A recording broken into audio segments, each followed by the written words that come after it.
حاجة كانت ماشية تمام وفجأة وقفت. مشروع كان شغال حلو وتعطل. صحتك كانت كويسة وفجأة حسيت بتعب ملهوش أي مبرر. بس في سؤال مهم محتاج تعرف إجابته قبل ما تكمل يومك.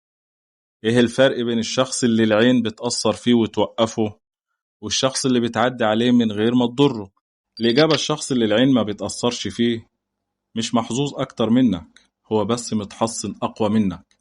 بيقرأ أذكاره، بيكتم رعب ربنا سبحانه وتعالى بحكمة، وعنده يقين تام إن الحافظ هو الله.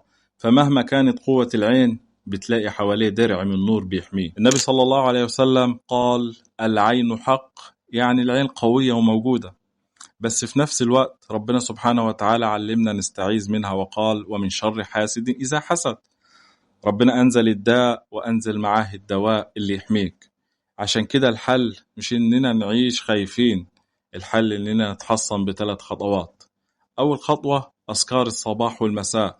دي مش مجرد كلمات بترددها، دي درع واقي ربنا بيحوطك بيه.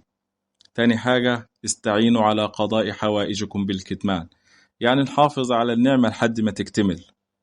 تالت حاجة: لو حسيت إنك اتأذيت، العلاج موجود في القرآن والرقية الشرعية، كلام ربنا شفاء لأي أذى. لو حسيت في يوم إن في حاجة في حياتك اتغيرت بدون سبب، حصن نفسك واكتب دلوقتي في الكومنتات: اللهم احفظنا بحفظك الجميل.